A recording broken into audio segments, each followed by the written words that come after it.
Hello, and welcome again to Theology Thursday.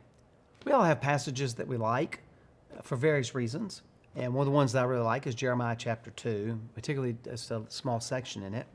But before we look at it, I want to just give a brief word on how we interpret the Bible.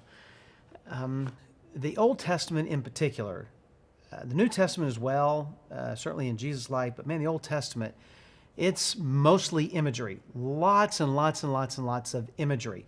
And so we go, okay, what is the image in the Bible world? What was that communicating?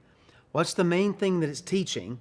Like the kernel idea or the point, the theological teaching or the ethical teaching or whatever it is. And then how then do we take that ethical teaching and apply it in our world? That's just the basic simples of Bible interpretation.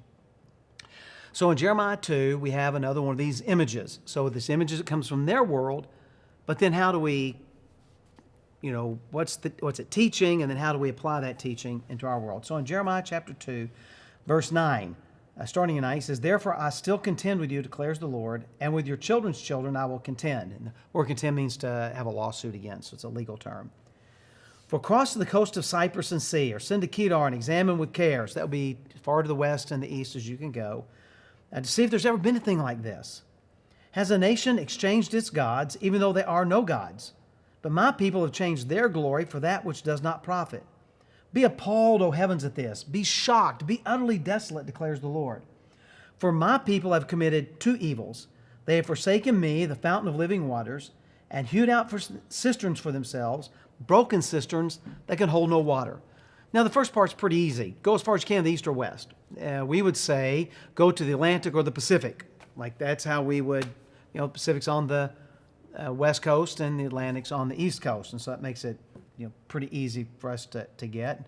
Has there ever been a nation that exchanged their gods? No, the nations were connected with the deities, and he said, and what's even crazier is why in the world would you want to exchange the living God for what's no God? Like their gods are not even gods. There's idols. They're no gods.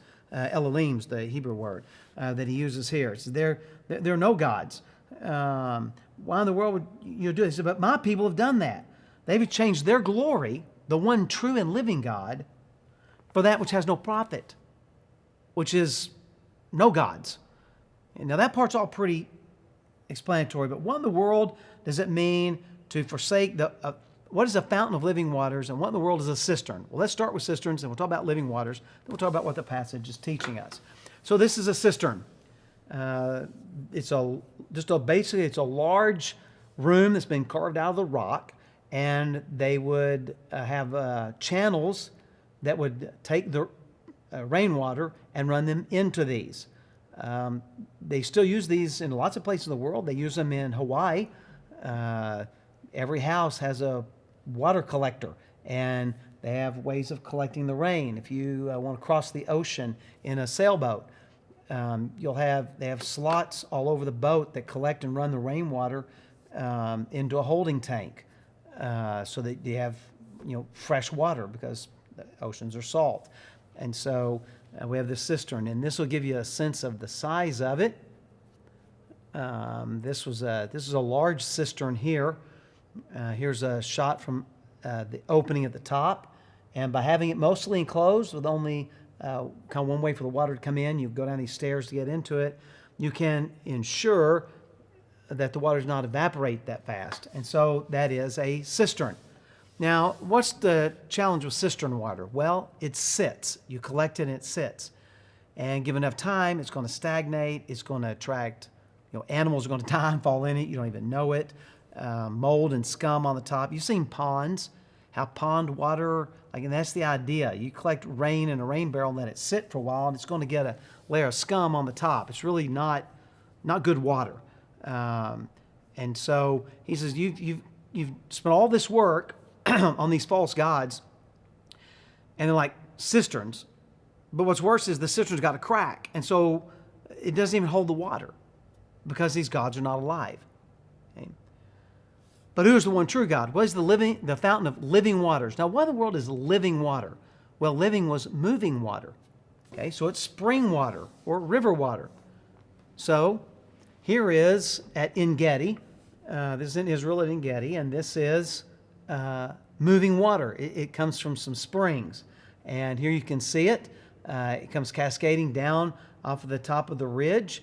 And in water, there's a whole long series of waterfalls. And then it collects here. David spent a lot of his time here in the area of En-Gedi because there's a lot of wildlife that it's a good source of food and a constant, steady supply of water.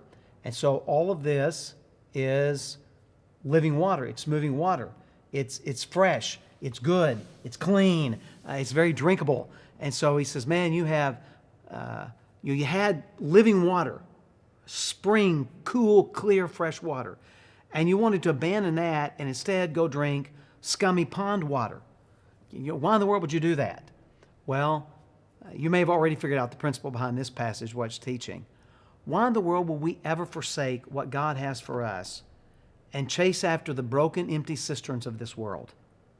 Why would we want to exchange living for God and instead live for money or live for fame or, in today's world, live for clicks and likes?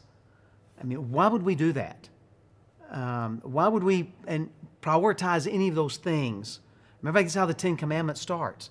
You'll have no other gods before me. Don't put any cisterns before me.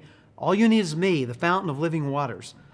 Cool, clean, fresh, drinkable, healthy spring water. That's what we need. And why would you? And God says, look, you already had it and you abandon it. The stuff this world has to offer, their goals, their morality, their dreams, their pursuits, what they believe brings satisfaction and joy, is just a broken cistern. It doesn't even hold water. I mean, not even scummy pond water. There's no water there at all. There's no life. Or there's God.